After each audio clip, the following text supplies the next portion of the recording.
Tēnā koutou, no mahare mai ki tēnei hui. Morning everyone and welcome to the Community and District Development Committee meeting for Wednesday the 9th of July. Just to note, this meeting is being live streamed. Can we make sure your mobile phones are turned off and put away?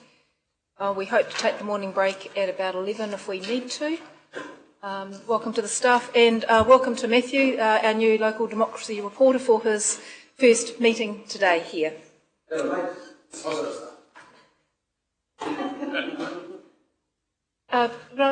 Councillor Waru, could I ask you to open the meeting with a karakia, please? My pleasure, te tamana. Kia hua te au ki te ao Māori. Mai te tupu mai te tawhito mai te kāhui o ngāri ki mai tāwhiwhi atu ki ngā tua. O i katakina ko te Māori a hua no mai ki runga he nei taura ki runga ki he nei tauira. Ka taura te Māori ki runga ki te ni ki tamahetuku ar te whai ora a tā ne te wai ora. Tēnei rā te matatau kāeke, ia whakatū tā rewa ki te rangi, uhi, waero, haramoi te toki, haumi e, hui e, tā ki e. Kia ora. Kia ora, Councillor Waru. Call for apologies. I do have an apology from Councillor Patterson and also an apology for lateness from Councillor Kirioka. Thank you, Councillor O'Brien and Councillor Brown. All those in favour for the apologies, please say aye. Aye. Against, thank you, that is carried. Any declarations of interest for this morning?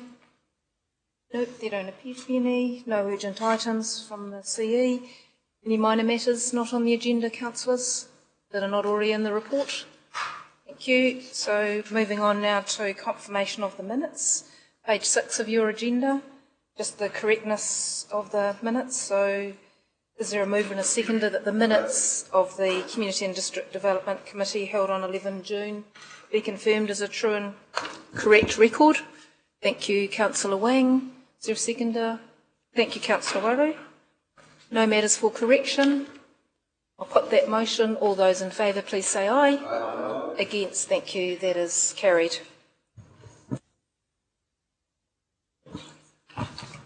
Sorry. We don't have any presentations. And we'll move on now to our staff reports. So it's our Rotorua NZ CCO reporting for the third quarter.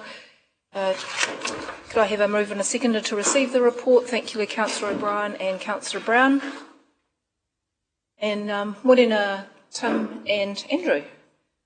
Welcome. Mi ona, morena. Kia ora tātou.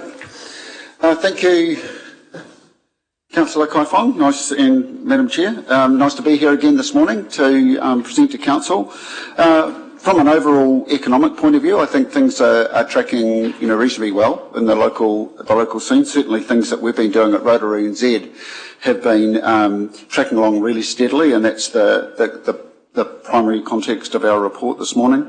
I think from a tourism point of view, we're noticing, as we line ourselves up against other regions in the country, that we have seen some of the gains that we probably needed to see as a result of some of our tourism activities. So as a region, we think we're coming back quite strongly, or have come back quite strongly, and certainly we're seeing that in the domestic market, in particular on the back of the road trip campaign, which, by the way, has been nominated as one of the finalists in the New Zealand Marketing Awards in the category that it represents. So it's been acknowledged for the good work it's done at a destination level and the way it's cut through. So from a domestic campaign point of view, we're really pleased with that outcome. Just from a Tapuia point of view, we've certainly seen, the second week of the school holidays, we're seeing the result of the domestic marketing activity that we're putting into market, and we've seen an uplift compared to last year with our domestic marketing, domestic customer base, which is really encouraging as well, and also actually in the Australian market. So we're starting to see some nice flow through there in sort of real time, which is good. So business this winter is probably a little bit better than it was last winter. The domestic economy is probably a little bit better than we were last year. A bit more certainty around, despite the geopolitics in the world, and it's encouraging. So we feel we've won back some of the market share we'd probably lost, but we're into that steady grind phase now, where we just got to keep grinding away at it and keeping at it, and not losing our focus, and making sure that we really just keep plugging our domestic brand and make sure that we're targeting those markets that we've gone after, particularly the Auckland domestic travel market. The outlook for the international season ahead, although this last international season actually tracked a bit longer than we thought it would. It probably had about another 6 to 8 weeks in its tail compared to last year. So it tracked quite nicely, and the forward look for next season is still pretty good. We're seeing some really good forward bookings, and we're not seeing any decline in bookings as a result of some of what's going on around the world. In fact, probably seeing some of the opposite in some of the markets as well, particularly Europe showing some quite good signs, albeit there's some uncertainty about flights through the Middle East, which is natural. A big thing for us, though, this year has been the integration and transition of the events and venues into our operation. That's been a major focus for Andrew and his team.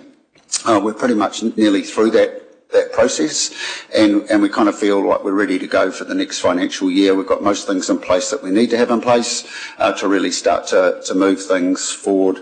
And on that, I think that's the sort of highlight points from me. Just continue to thank you for your ongoing support and trust in us, and we really appreciate that.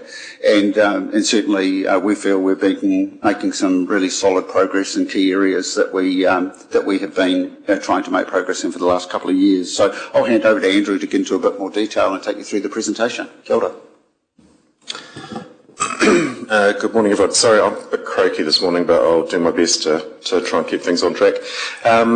Firstly, just a little bit of a summary in terms of where we're sitting in terms of non-financial performance. The figures differ a little bit from what was in the report. That's partially just a timing issue. We've been updating the measures as the data becomes available, and we've become a little bit closer to the end of the year. Obviously, pretty reasonable in terms of achieved and on track. The two not achieved, just to kind of highlight those, get the bad news out of the way. They were the stakeholder satisfaction measures. I think we've got a pretty astronomical target that's at 75%. One of them we finished up at 74.1, and I think the other was 73-ish, so 72.6, I think. So it wasn't like we were miles off, but obviously we've got a pretty hard kind of pass and fail metric there, so 0.9% equals a fail. In terms of financial performance, look, we've been tracking along quite well. This is through to the end of March, so sort of Q3, sitting around about $160,000 in front, ahead of budget. When we kind of take into account, obviously we've got a reasonable kind of trading now. That's a pretty good performance in terms of trying to land in on budget at the end of the year.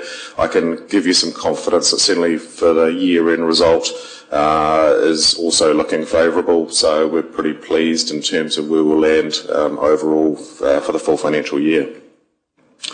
Getting into some of the activity, particularly over the last kind of 3 to 6 months.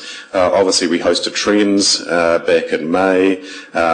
Hugely successful in terms of the destination putting its best foot forward. We had a huge number of delegates in town.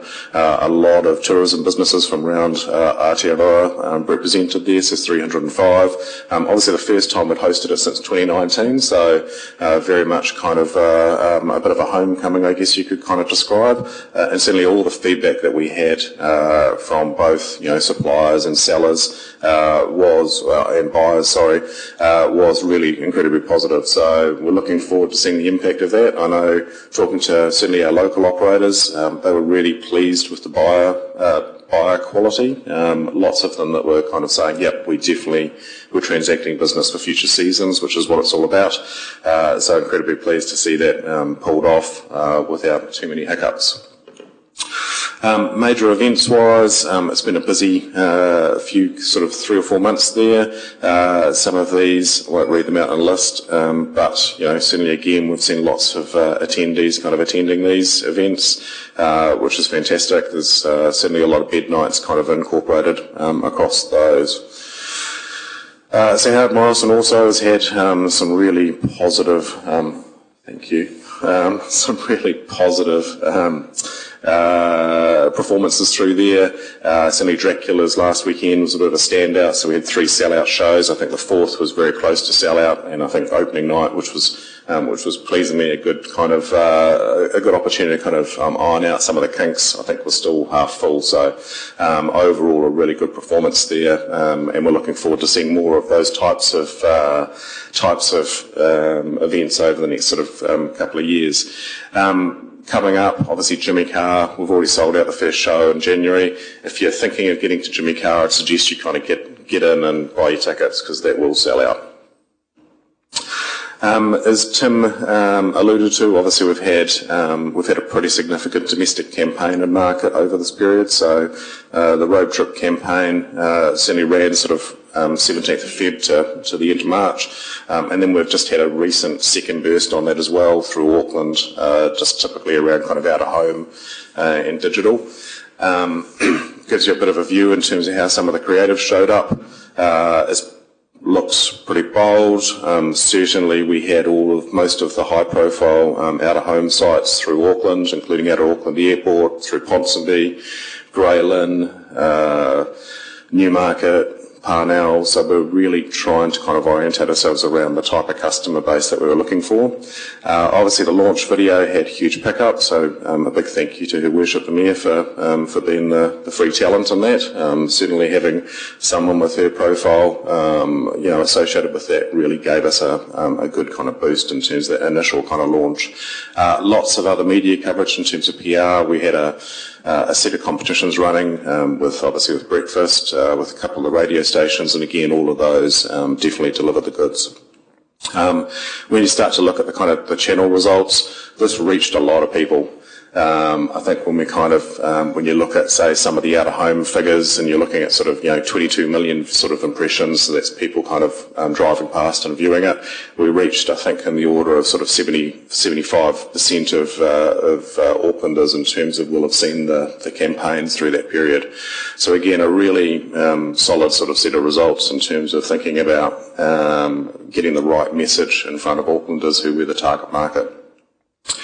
Really pleasingly, and this is probably the stuff that we're probably most happy with, was we work alongside a research agency with all of this to make sure that we're actually having the right impact. When we did some quick surveys before and post campaign, we sort of see a really good kind of solid increase there. Aucklanders who said they would consider Rotorua for a holiday or breakaway, a 39% increase there from 34% to 73%, which is a pretty incredible result.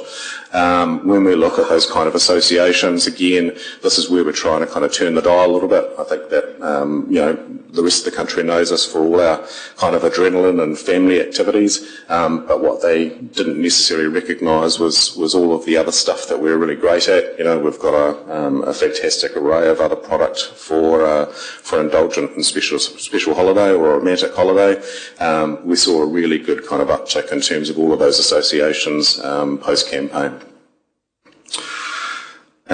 And then I guess what it's all about, and while we'll caveat some of this to say that this is all part of this is a longer term strategy around where we're really trying to kind of dial up the perceptions of that, or the positive perceptions that the rest of the country has about Rotorua. What we did see was actually that we saw some occupancy uplift, which was great, particularly when we kind of saw that across the rest of the country occupancy was actually sort of down slightly throughout the same period, which was fantastic. And then we also saw a real uplift and upswing in terms of Auckland card spend, which again, when we kind of compare that against Aucklanders around the rest of the country in a bit of a decline, means that we're having the right kind of impact and starting to kind of grab back some of that market share. As I mentioned, we've had a crack at running a second little go at this. So the second kind of swing of it, which is in market at the moment, I think it's just about to finish actually. We partnered with willing operators who came on board. We managed to negotiate some really sharp discounts for out of home with our supplier in Auckland, and so the operators basically came on board, and we're featuring their product within the same kind of framework, which has been quite effective in terms of just giving it another little boost as we're kind of into this winter kind of area. Winter season, sorry. The other thing we've been doing, we've had quite a lot of partnership activity underway at the moment. So one of the key ones, which we announced at Trends, was a North Island Tourism Promotion Collective. So this is about the whole of the North Island coming together to work in sort of 3 key markets. So that's Australia, North America and China. You can imagine we've managed to herd sort of 15 RTOs, 3 airports, and a couple of other things into a combined collective, and we're really looking forward to launching that in September. We've got a roadshow early September in Australia with I think we've got around about sort of 50 operators alongside the regions that will do events in Melbourne and Sydney to launch it, ahead of more activity early in 26 in North America and China. There you go. There's a whole bunch of people standing with a MOU. Yeah. The other thing we've had underway was the government announced some funding earlier in the year for a regional tourism boost. We've partnered with a sort of a collective of regions across the top of the North Island. So it runs from kind of Northland down through Auckland, Hamilton, Waikato, and then across to kind of Te Rāwhiti, and as far south as Ruapehu. So there's sort of 9 of us in there. We've got basically a campaign at the moment running with some campaign partners. There's a little bit of activity with Jetstar. There's quite a bit of activity with TripAdvisor in Australia. THL Group, who are running some really sharp specials on camper vans over the winter period for as part of this campaign, and then Budget as well. So again, we've been really pleased in terms of the performance of that campaign. We're still mid-campaign. I think the time to finish measuring it will be the end of August, but obviously looking to try and drive Australians through into the region over that period. Gives you a bit of a sense, you know. Sometimes it's quite hard. We've all got quite different identities to try and how do we bring together 9 different regions. But in terms of some of the creative, I think it's actually kind of worked out quite effectively in terms of how we get to those Australian kind of consumers.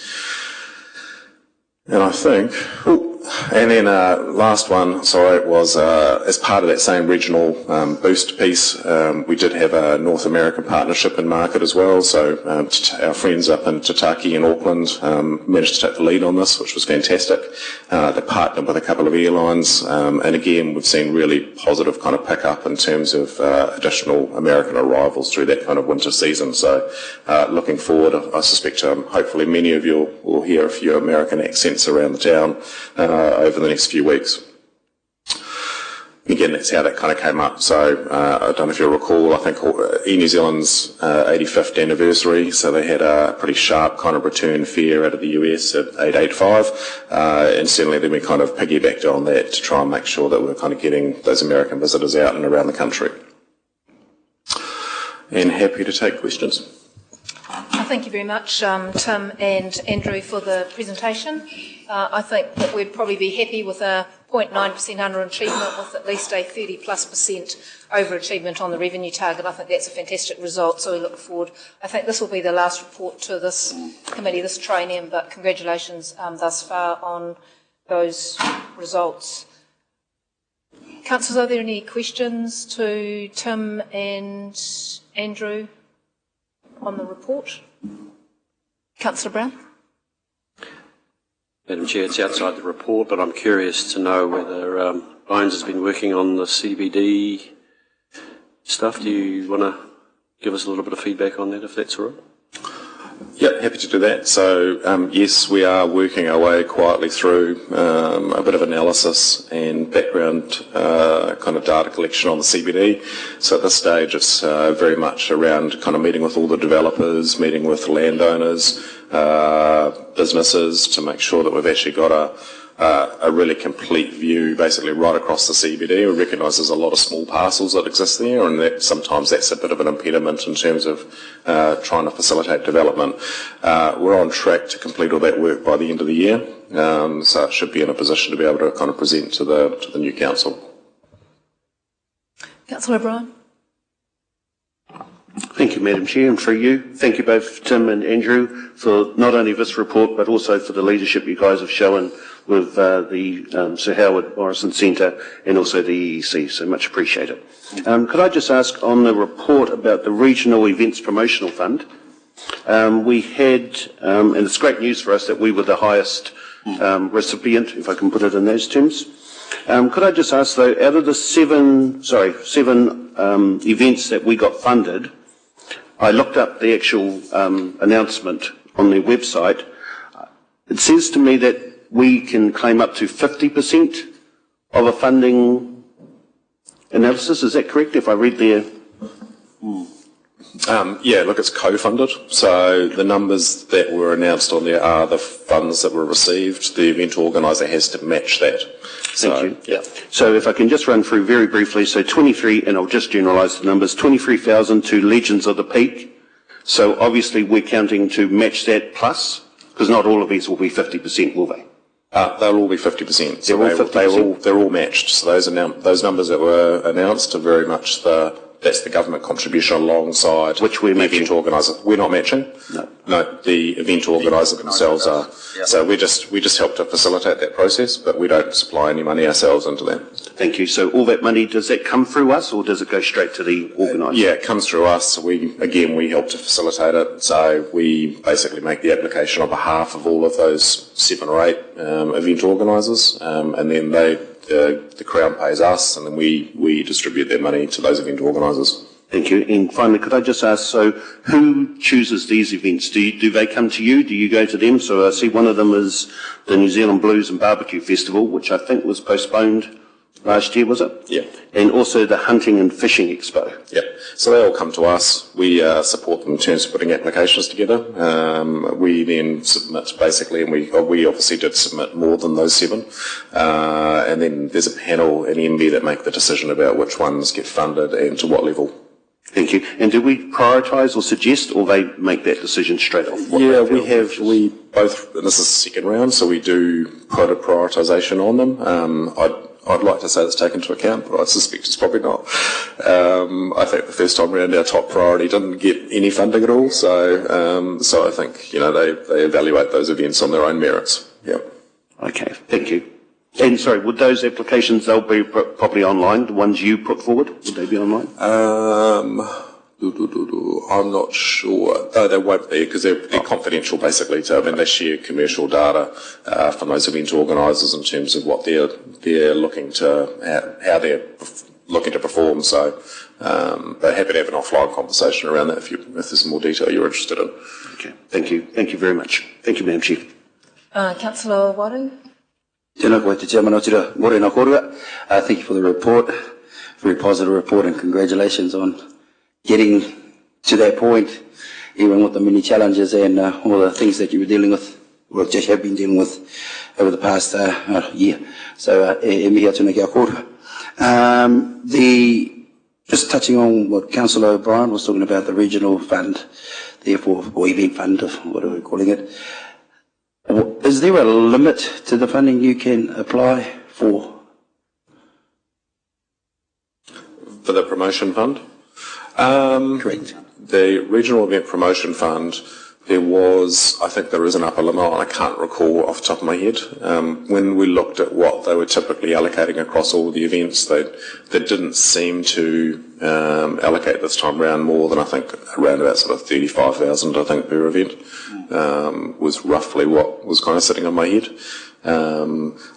It'll be interesting to see whether we see another round of that fund. So that's the second round. It was obviously announced back under Minister Ducey when he was Tourism Minister.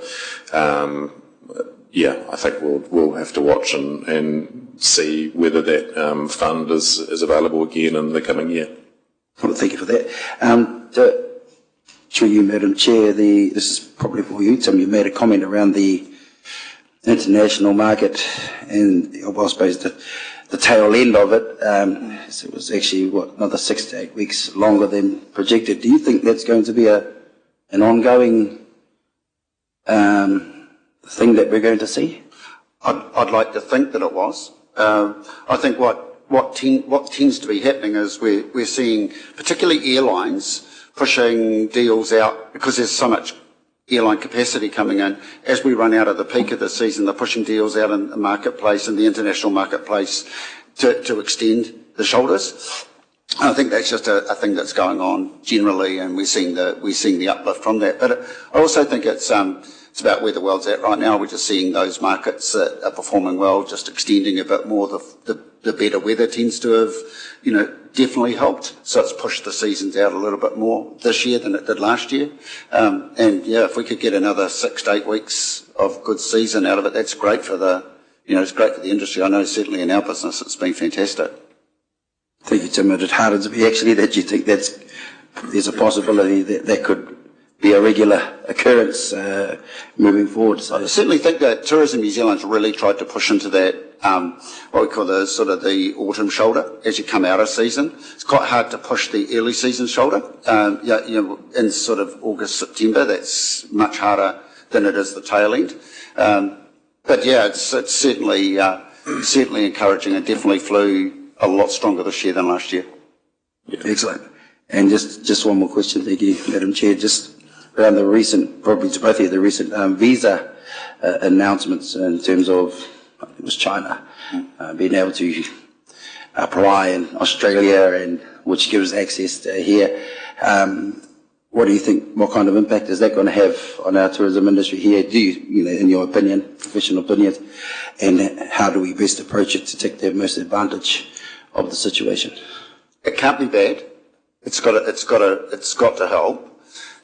Given it's been problematic, since for the last couple of years. It depends which way you're looking at it. If you've got a lot of dual destination travel going on, then it works quite well. So if they're coming to Australia and New Zealand, which tends to be the value end of that market, the dual destination stuff, or what we used to call the ADS market, used to travel between the two destinations. That probably works quite well. If they're just mono destinations, so just New Zealand, then probably the problem still exists. So, and in the mono destination area is typically the higher value, it's the higher value traveller that we're all trying to go after, which our country is going after, and that's where the problems perhaps exist a bit more. Do you have any comment on that, Andrew, at all? I think Tim's captured it pretty well. I think, certainly every little bit helps, right? And I think it's important in terms of sending the right signal to that market as well, that we are, absolutely looking to encourage visitors from China. So again, every little bit helps. So advocating for that is still... Yeah, the silly thing about it is we can all travel into China visa-free now, So we've got all these rules for them, but, it's not an equal playing field at the moment. Thank you. Thank you, Madam Chair. Councillor Lee, followed by Councillor Maxwell. Thank you, Madam Chair, and through you, thank you, gentlemen, for your, once again, positive good news report. There's obviously lots of good things happening at Rotorua NZ, and thank you for all the reports this term.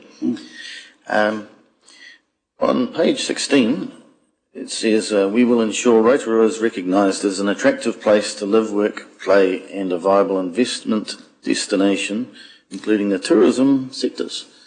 That all resonates with me big time. Appreciate the sentiment that's captured in those thoughts. I was wondering whether you had any insight into, shall we call it, the headwinds that the Lakeland Queen faced in Rotorua. I don't know how much you guys have had to do with that. Andrew might be more familiar with it than me, because not at my level, but... Are we talking post-COVID or... Yes. Or, yeah. Look, I think the whole thing, really. Yeah, I think... Look, I can remember having the conversation with owners that it's a challenging market they operate within. I think the visitor base that used to predominantly use that vessel hasn't necessarily returned. So there are certainly some challenges in terms of how you make that into a viable business again. Is probably the view we have around it. Yeah.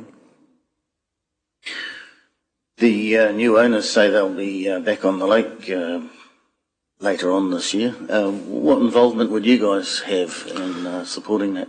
Yeah, look, we'll certainly, as soon as they've got confirmation they're actually back in the water and so forth, they become another product that we'll absolutely support. So we tend to try and take a view that we wait until actually there is a there's an actual date that things are kind of back in and that people are trading.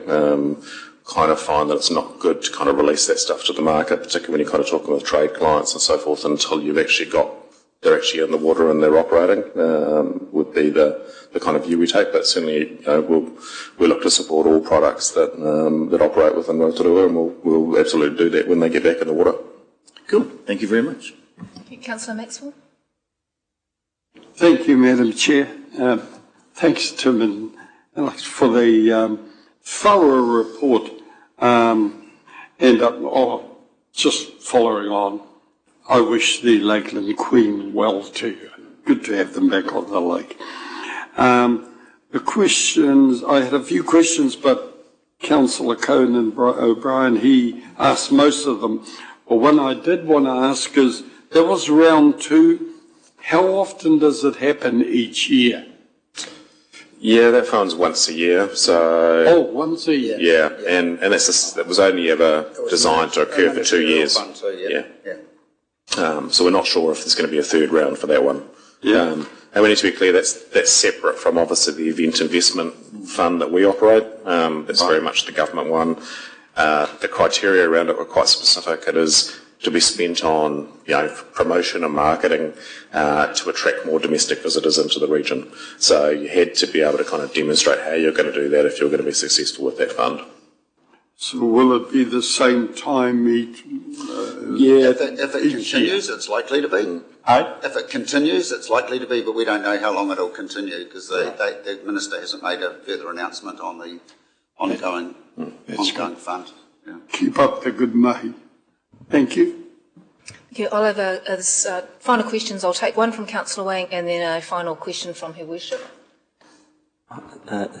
Thank you, Madam Chair, and thank you very much for the presentation. It's really, really good to see the numbers, and they paint a very positive story. And speaking to some of the delegates from Trends as well, they had resounding reviews for how we hosted them and the manaakitanga that Rotorua showed, and I think that was Rotorua at our best, showcasing the offerings that we have to the world. My first question is just around the road trip campaign, which again, very positive numbers coming through on that. So that's to create that kind of the longer term perception changes, right? But we've kind of benefited from that with a shorter term boost. So does that kind of provide a bit of a, I guess, ideas or strategy, a campaign to kind of boost Rotorua during those cooler, during the down seasons, I guess? Yeah, that's a great question, Councillor Wing. Yes, so the strategy now is kind of forming up. We are working on another spring-summer campaign at the moment. I think our view is that we'll look to, with a bit of kind of a refresh, we'll look to utilise that sort of same campaign platform in terms of road trip, probably in that kind of autumn-winter kind of space for the next couple of years, and then we'll obviously have we'll supplement that with a spring-summer campaign as well that looks a little bit different. I think the good thing is that kind of fits in with our, recall we obviously put that Rotorua magazine out with all of as the insert into the Herald and a bunch of other papers. I think we're the last non-paper insert actually left in terms of the Herald in particular. So we'll be looking to make sure that we continue to kind of follow that same pattern for coming seasons. Yeah. I guess the way we look at it is you're running your sort of aspirational brand building stuff through winter with the street stuff that you're trying to get the market to really buy into. And as you run into the spring period, you're really starting to move more into your family-oriented thing, getting people thinking about, family vacation here over the summer months, through their school holiday periods. That's the kind of the simple way of looking at it. But you're trying to build a profile with a bit of market stretch in it and trying to generate that winter, that winter traveller, getting them down here during that softer period. No, that's great news. Thanks for that. Second and last question, is just around as New Zealand's exploring the direct flight with India. and all of that. Do we have some kind of role to play in that? Yes, big time. Yes. So, look, certainly the Indian market's one of those ones that, and I can't take any credit for this. I think my predecessors have done a lot of work helping to prime that market. We've continued it on. We've typically had someone up in the Indian market every year, probably for the last decade would probably be my guess. When you talk to the agents up there, you'd probably struggle to find itineraries that don't have Rotorua in them, which is exactly what we want to see, and that's what we'll be continuing to kind of drive for. Yeah. It's been a really strong post-pandemic market. Surprisingly strong, actually, considering we've got visa issues there as well. It's actually probably performed way better than most of us thought. But it typically used to come. It was always strong in April, May. But what's actually happened is actually moved further forward into so we're actually seeing quite strong volumes and flows of Indian visitors in the peak months now. So it's maturing as a thing. The only thing missing in it really is the direct flights. That'll just lift the market to a whole different level. You know, I mean, Air India and Air New Zealand announced recently when the Prime Minister was over there that they were looking at some sort of, they've got an MOU sort of arrangement around trying to get flights within 3 years. But Air India have had their own recent, tragedy. So, I just don't know where it's going to lie at the moment. But the big players in it, like the government, Air New Zealand, airports are all really pushing for direct services out of India. It's just an absolute no-brainer. It's the way that economy is driving forward on the world stage. It's just going to make it's significant. Perfect. Thank you so much. Final question from Your Worship. Thank you very much. And my question is mostly around the Aucklanders, and it's on the back of a previous report that Rotorua NZ had done, indicating that the negative impact of the emergency housing motels, off the top of my head, I believe, was going to potentially impact Rotorua $19 million a year, our economy, which is quite significant. So my question is actually regarding the road trip campaign, and I've noted in your presentation that Aucklanders who said they'll visit Rotorua was previously 34%. That's very, very low. I'd be extremely concerned about that. But post-campaign, it rose to 73%. Is this perception change a reflection, because I'm not sure when the 34% was, a reflection from the negative impact of what we saw in the past few years and the significant change and turnaround that we've been able to do, not only as a complete tourism industry that's continued to promote to our key market of Auckland, but also is it a reflection of the road trip campaign and the direct investment and the efforts? Because I'm very mindful that if we do want to see benefits, you do have to put in the investment and you do have to put in the work. I think we all understood from a tourism point of view that during that period we had a major brand issue. If you look at Rotorua as a tourism brand, it was a major brand challenge for us. It was certainly affecting us in many, many different ways, and economically it was proven to have been having some tourism damage. And that was the very rationale for doing the types of things we've done and the support we've had from Council investing in it and the partnerships we've created is to offset that. So I'd say it's been a significant factor in actually helping lead us out of it. But there's been, to claim that we're the only ones doing that would be, a falsity. I think, there's a lot gone on, to try and move us on from that. There's, obviously government's had a role, you had a role as council trying to move us on for that. And I don't think the challenges we face then are nowhere near as, significant now as what we were facing, say, 3 years back. So I think we've moved a heck of a long way from a domestic destination point of view, particularly in the eyes of Aucklanders. Yeah, and thank you very much for the work and the effort that's gone into that. And then just final question is regarding the events. It's been so fantastic selling out our world-class venue, but I do just have a slightly detailed question.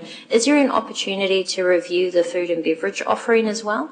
So I know the direction that we've given for commercialisation to make sure that we are making good value out of the assets that we do have. I am just wondering, when we're selling out these events, are we also making sure that the experience is an excellent one, but also resulting in even more profit. This is within the venues themselves? Yes, within the venue, the venue. So, you know, you can get a drink, you can get an ice cream, you can get some peanuts. Is there an opportunity there to really look at providing an excellent experience for the shows that do book in? I appreciate that there's catering, which is that is excellent. The catering is excellent. But for the many events that we're now attracting international talent, sold out multiple times, is there an opportunity there?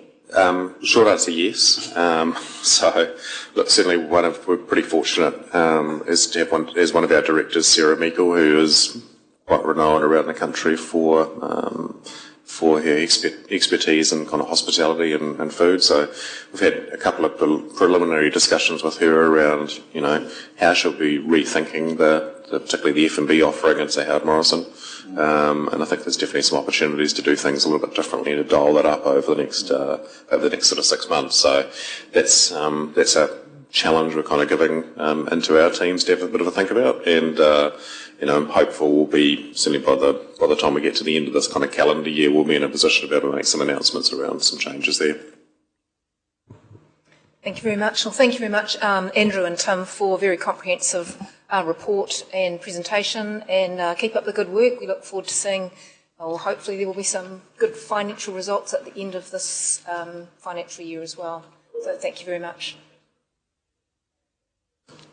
Moving on now, councillors, if you want to get to page 33 of your agendas, we're moving now to parking services, the contract status and tender approach. I need a mover and a seconder to receive the report, parking services, contract status and tender approach, and all of the supporting documents be received. Thank you, Councillor Wing. Seconded by Councillor O'Brien. All those in favour, please say aye. Aye. Against, and that is carried. Thank you. And wanting to Kurt and JP. Good morning, everyone. We've got a presentation here for you today, councillors, because you'll see there's a number of component parts within this report. So it is a lot to digest and quite a few elements that come into this report if we're intending on making the timing we've given ourselves, which is to have reviewed and sought a provider to cover our services from 1 July of next year. So, councillors, just for clarity, this brings a decision that you made in confidence previously into the public domain. So it was held in confidence at the time for commercial reasons, and so this brings that decision out into the public domain and maps out for us now the process that follows. So we've just got a presentation just to guide you through the contents of this report. So we just wanted to again just make sure, and this has been an important statement for us just to have when we've been talking again back and around in the community about why we have parking services and why we have enforcement services, and really that intention is to support the vibrancy and access to businesses and retailers within our CBD of their workers and their customers. So a really important economic lever to make sure we have a well-functioning CBD. So parking management, parking enforcement is critical to make sure customers and workers are in the right places. So have people in the right place and the parks in the right amount of time. So we do have quite a diverse CBD, and that's always the challenge in striking the most appropriate sort of parking framework to make that balance between worker parking, office access, and then some of the different types of retail offerings that occur. And again, for us, and it's important we state it, parking as a service, the pricing is not as a tool to manage those things. It's not about gathering revenue, but ensuring we have sufficient revenue to enforce the framework we put in place. So, as you're aware, I've just touched on that Council was required under our current 8-year contract with iPark to make a decision at the 7-year mark as to whether we would be extending the contract beyond the 8 years or whether we would be reconsidering options for delivery. And that was the decision that was made at that council meeting. So your decision was to not extend the contract beyond the 8 years, but to go back to the market with some or all of the service. So this sort of report, and probably the key for us is just to pick up on some of the information we got that's helped inform that decision to not extend that contract, but also to consider whether we alter how we deliver the service. So this is why the different elements are coming together in today's agenda. Our recommendation is that we go to a mixed model, so we don't fully outsource the service as we have under the iPark contract.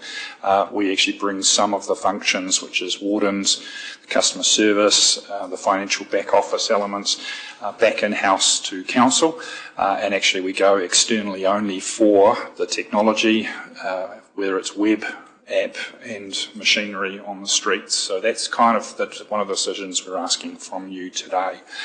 The other bits too is because we have this process which tries to lead us to a new delivery option by 1 July of next year, we're having to eat the elephant of parking services very quickly. So hence today we're asking you to confirm the objectives of the parking policy. The detail, which is some of the operational tools, will follow later in the year. We then also have to consider a bylaw later in the year, which gives effect to some of our enforcement pieces. I've touched on the fact that we've asked you to consider, based on our visits to other councils and the way we've operated over the last 7 years, to go to this mixed model approach. Separate to that, of course, we have a Local Government Act to review services and the methods of delivery. So we've attached to this a high-level Section 17A assessment, which is another piece of the elephant of how we provide services and review services. So that was another piece to sign off today. We talked previously in the workshop and at that previous council decision about taking a more simplified approach to our parking framework based on reliability issues we've seen in some of the areas where we've placed parking machines, but equally also the level of simplicity versus complexity to make sure our community understands how we do that. And we've tested some of that framework with a couple of focus groups, so we feel some confidence that will help us as we move into a tendering process. And that's the last piece there, was to authorise the Chief Executive to begin a tender process based on a mixed model that would then be considered and decided on by the new council post-October election. So again, it just moves us towards the steps we need, bridged or broken by a election process, but moving towards a 1 July delivery of the service. So I might just hand over to Kurt just to talk through some of the experiences he had when he, and some of the information he's gleaned from the visits to a number of other councils. Again, some of the service providers which sit behind these visits actually goes much wider because of the fact that some of them are using apps that are being used by, say, 10, 15 other councils. So there's additional information in there. Good morning. So following on, yes, so earlier this year, myself and another colleague, we did visit Hamilton, Tauranga, Auckland, New Plymouth, Napier and Wellington. And why we picked those councils was they were determined to be representative of a range of different communities and hopefully, which did pan out to be true, a range of different ways of how they tackled parking in their centres. So obviously out of those centres we've got the two biggies there, Auckland and Wellington, who were as expected leaps and bounds ahead in terms of their capabilities within house to manage parking and the technology that comes alongside it, into some smaller centres more similar to ourselves. So out of those, 5 of them were doing fully in-house delivery, so they have all of their parking wardens, they've purchased the meters on the street. Still, of course, an element of having technology experts in behind all of that, and for their repairs, etc. as well. And 1 mixed in-house external delivery. So when we say that, that is the lease option for leasing the machines and the relevant technology. As JP's has uncovered, currently we were the only council out of those that we focused on that are fully outsourcing.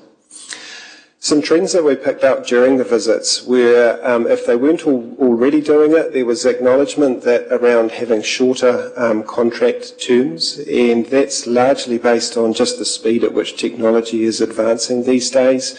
All sorts of stuff in the AI field, which will no doubt come in future as well.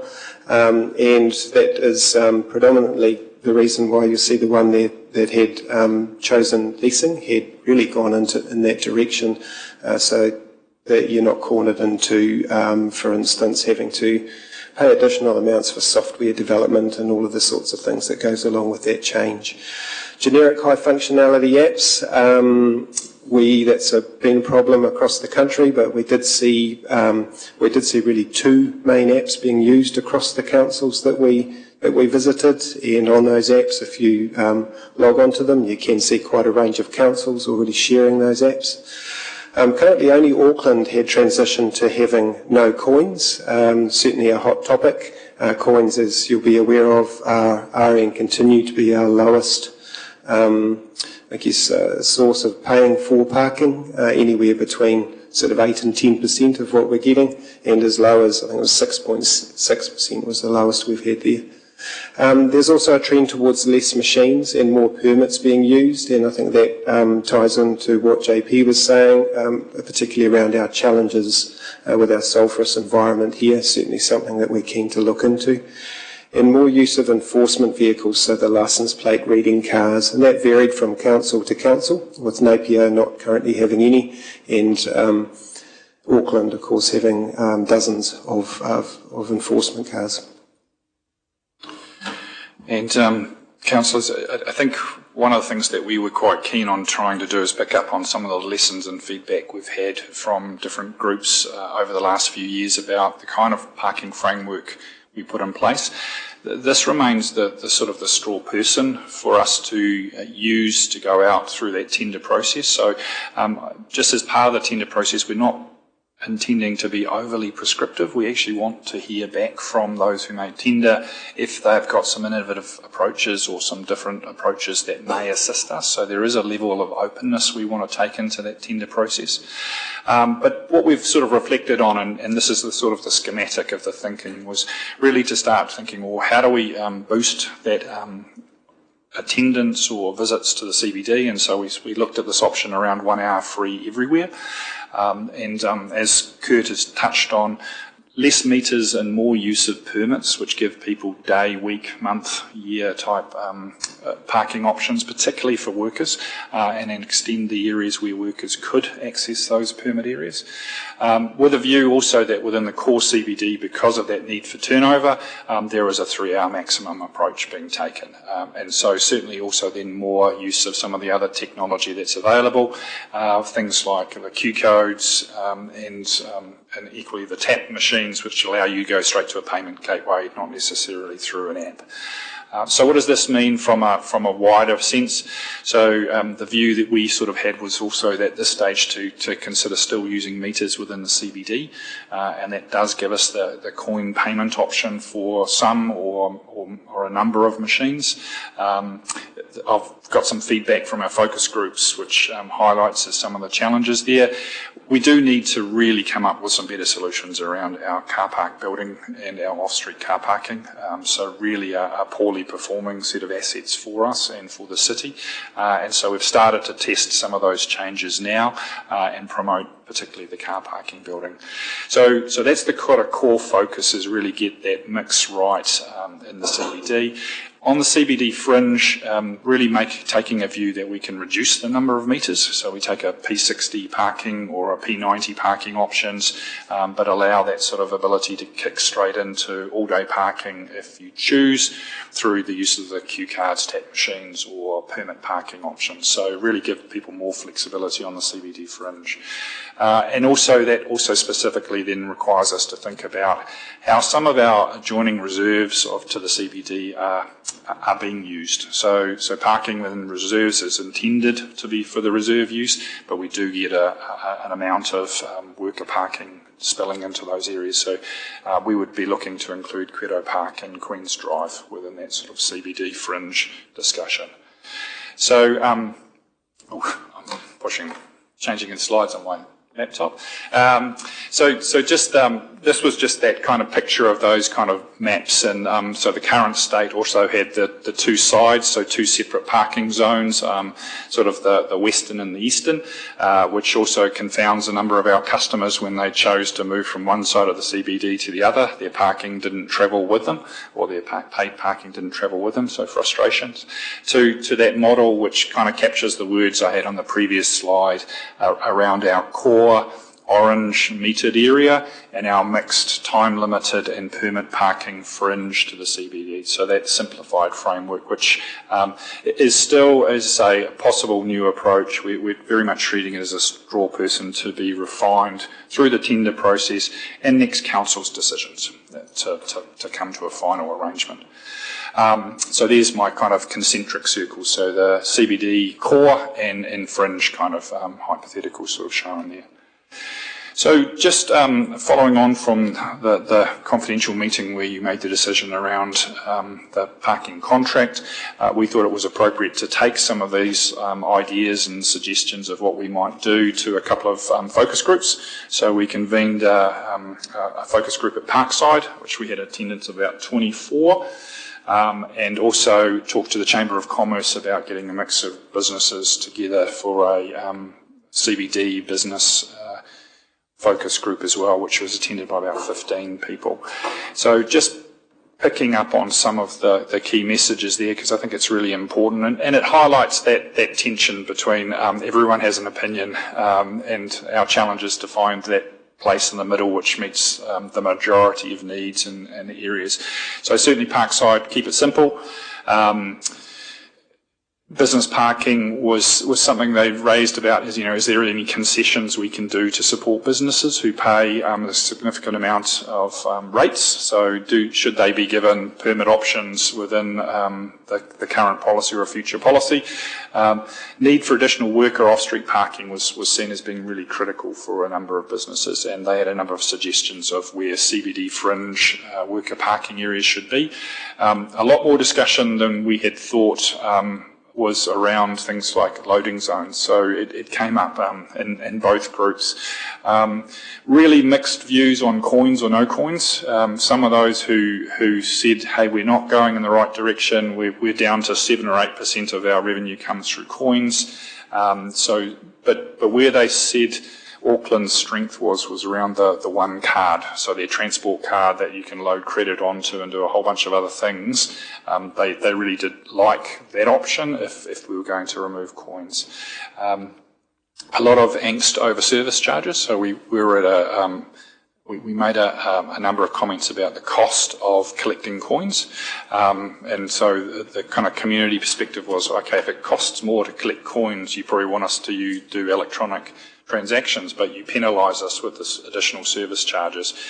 Maybe the coin charge and the hourly rate if you use your card should be the same, and so there should be an absorption of those kind of charges, which was an interesting bit of feedback, and I think it goes to a lot of people's perception of the frustration when they think they're paying for something and they have the service charge on top. So interesting perspective.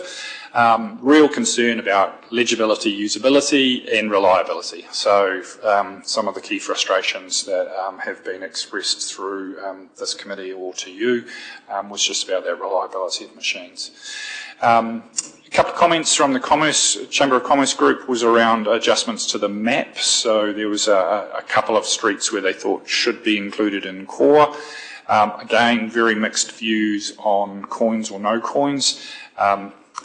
Some very strident views on if you have a framework, you must enforce it, and you must enforce it well. So the issue there was this kind of skewed behaviour of, okay, if you make it a P60, but if I get to park there and I don't get a ticket ever or infrequently, then actually your framework and the intent has failed. So you need to have a strong enforcement regime if you are to achieve the turnover and the behaviour that you see, which was quite certainly a strong perception. And then you can see some other specific issues there around safety for the night workers, usability, legibility, the frustrations over some of the reliability, sulphur damage, and very much this desire to say, well, can you keep yourself flexible if behaviours move in a certain direction or shops change in locations? Can you deal with P15s and disabled access parks at the same time, which was a key push, and then the view too that to be effective we needed the turnover for those retail areas, and so there was that strong view of just making sure we've got a competitive CBD, Tūtanakai, and that core area for retail. So we found that really positive engagement, a lot of enthusiasm to be asked, and I think that's been really beneficial for us to have had those couple of focus groups. So. Again, Councillor, sorry, I'm taking my time because there was such a lot in this report. Post-election decisions will be the parking tender. So if we go out, the council post-election will make the decision about the provider, and that will hone in then on the detail of how we're going to measure the success of that kind of provision of a contract, so the KPIs. Again, we've talked in the past about reliability of machines, and at that point there'll need to be a decision about what kind of transition plan has to go in place. At the same time, there would also be some decisions that would need to be consulted on and worked through around the parking policy, the remainder of it, the bylaw to recognise those new areas for enforcement, and certainly through the annual plan, the final decisions around pricing and cost from what's been projected. So that's all part of the steps we need to take pre-election, and then those that have to come through post-election. So if we're to achieve a 1 July delivery. So I think Kurt and I are certainly available now to answer any questions. Okay, thanks JP and Kurt for that. Just before we go to the questions, councillors, JP and Kurt, I just wondered, we've got a number of documents that we need to approve. So we're going to firstly look at the policy parking principles. I don't know if you want to make any comment on that, and then also just explain, so we've got the framework, which is fine, that's been in the presentation, but just if you could explain the legal requirements of why we need to do a section 17A to look at the feasibility or the cost effectiveness of the solutions. And then we will be looking at the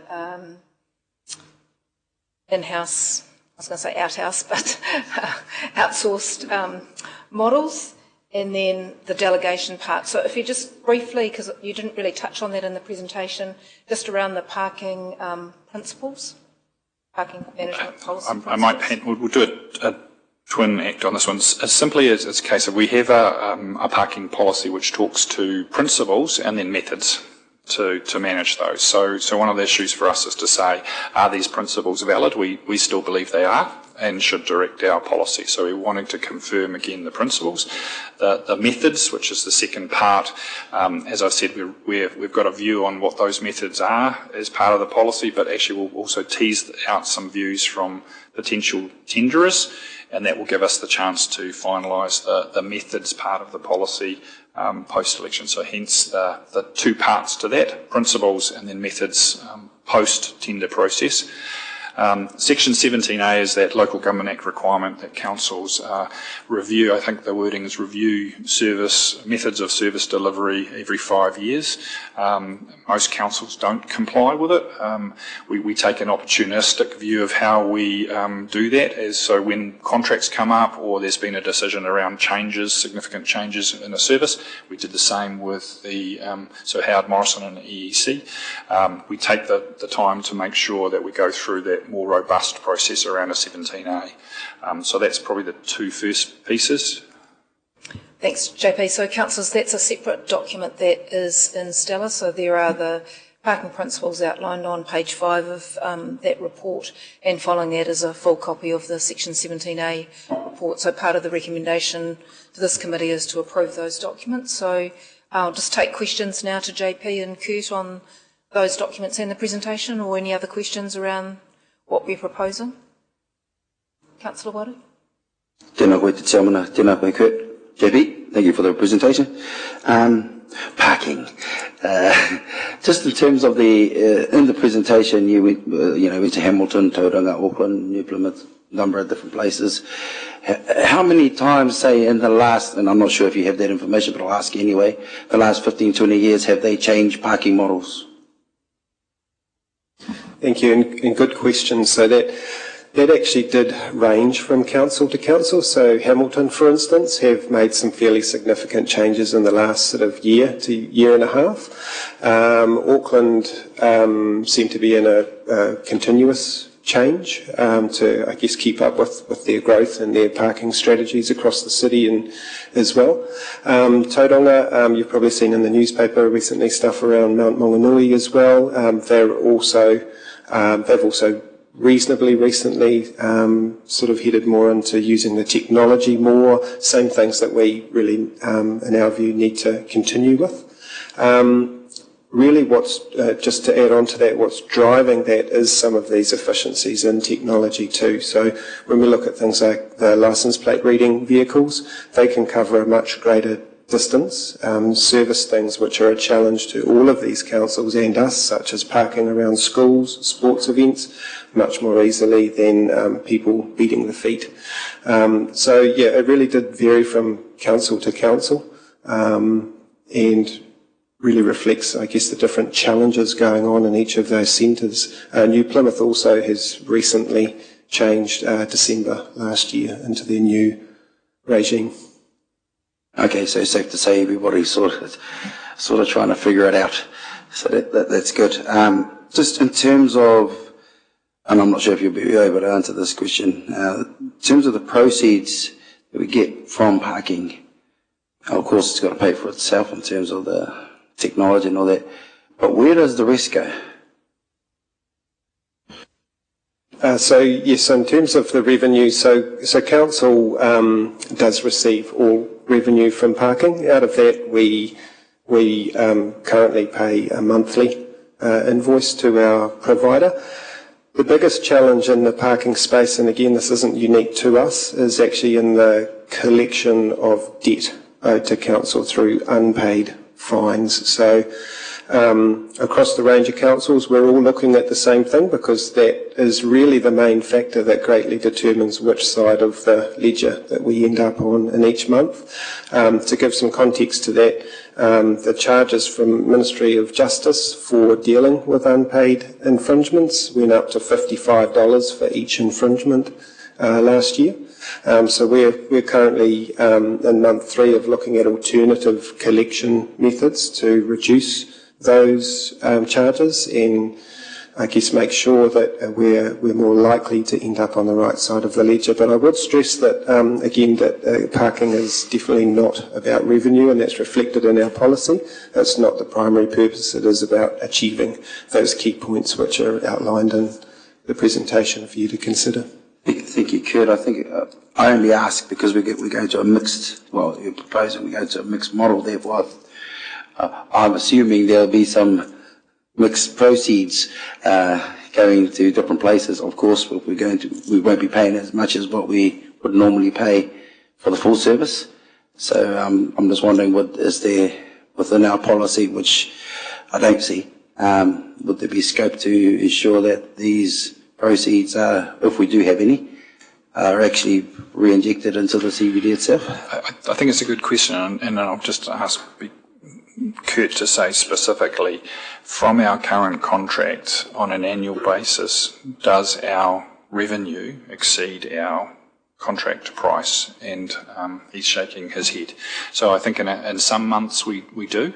Probably during the summer period we do, or leading up to Christmas, so we have some positive months, but then we have some negative months where our enforcement costs are higher than our revenue generated, and that's that seasonality that we suffer as a city as well from our tourist visitors.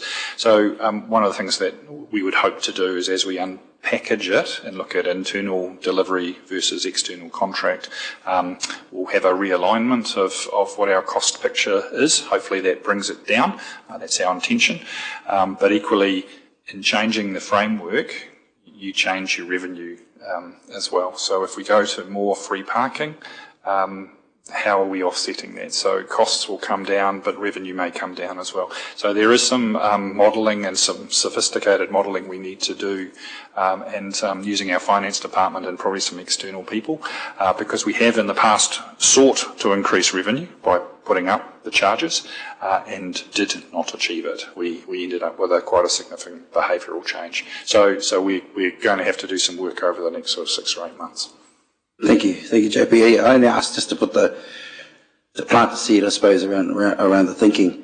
Also, and my last question, thank you, Madam Chair, in the other places that you looked into, Tauranga, Auckland, New Plymouth, etc., what were the impacts, or positive and negative, in terms of the other parking around those cities, i.e. the mall, things like that? Thank you. Not too sure about the impacts on the malls. I think our conversations were predominantly focused on the challenges for every city, which is sufficient supply of parking. And when we talk about in the right place, worker parking is always a hot topic, because we all know that we need people working in the CBD, and creating that alignment between the needs and the policy provisions. That's always a hot topic, and also in line with that, making sure that the convenience retail shopping can happen as it needs to be as well. So, impacts are really largely around those two things across really all of the cities, and with slightly different responses, particularly when you get into the larger cities, just because of the additional options that they've got. Linked into that, though, we definitely did speak with them about parking buildings as off-street options as well.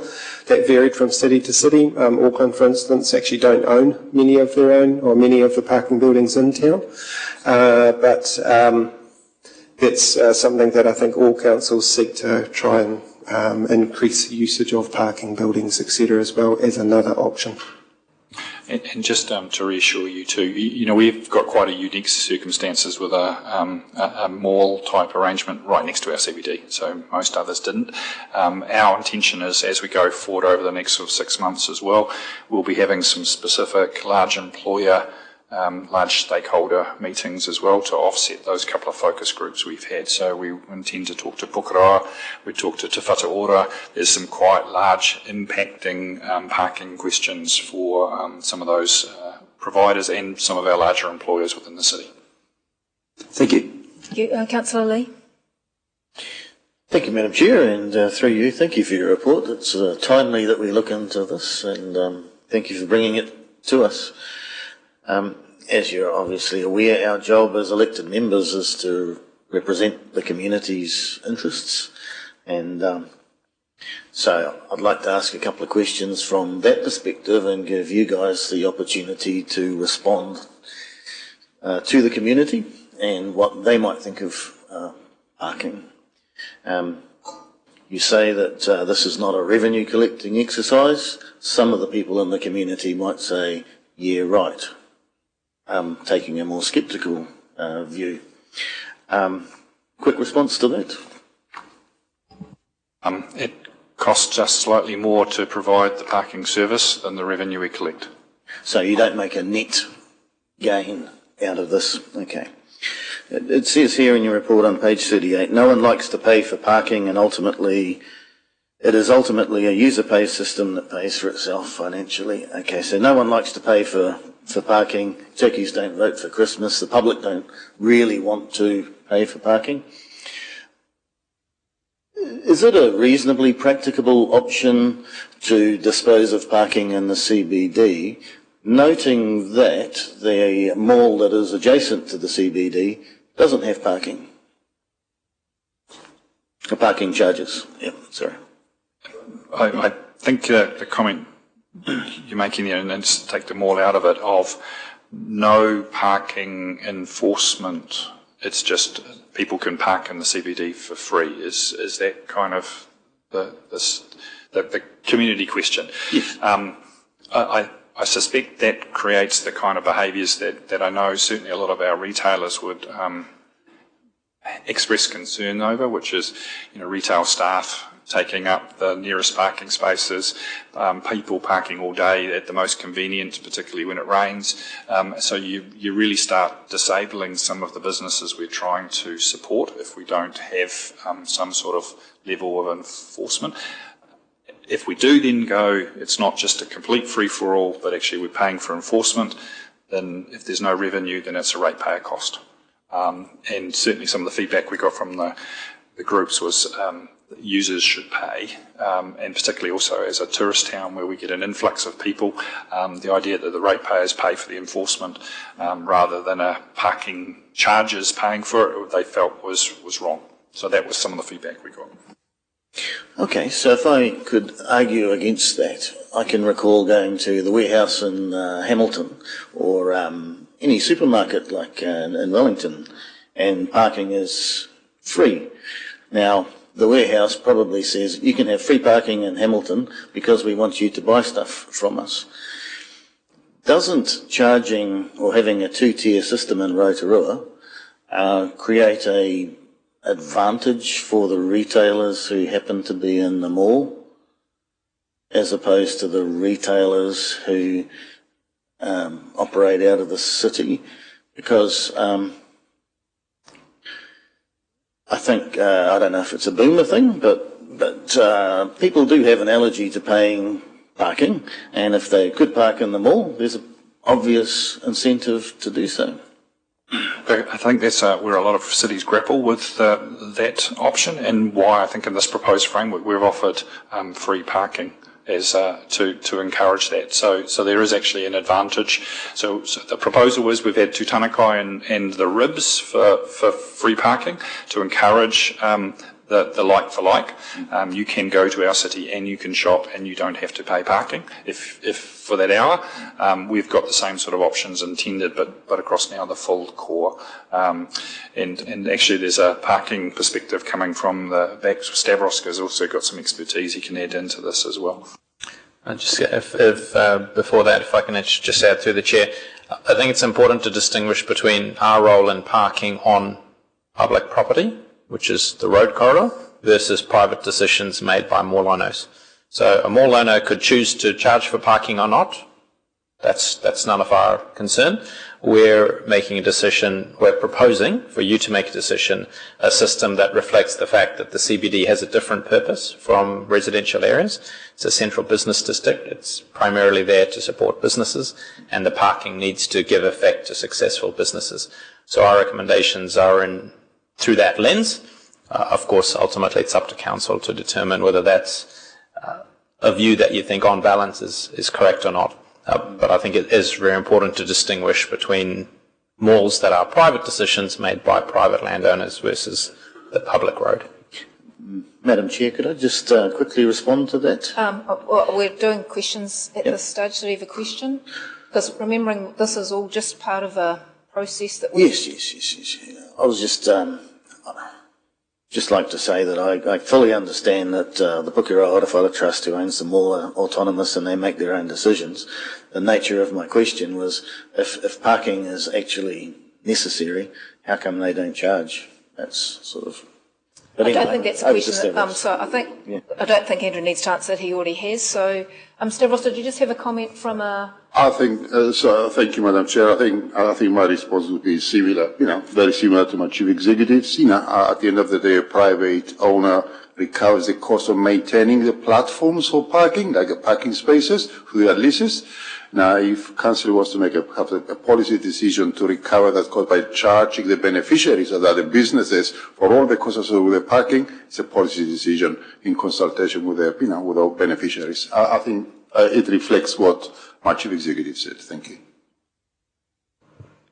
Okay, one final question, if I may, just to cover this off. You've looked at some larger cities, and obviously CBD of Auckland is a whole different kettle of fish to Rotorua or the other cities that you've mentioned.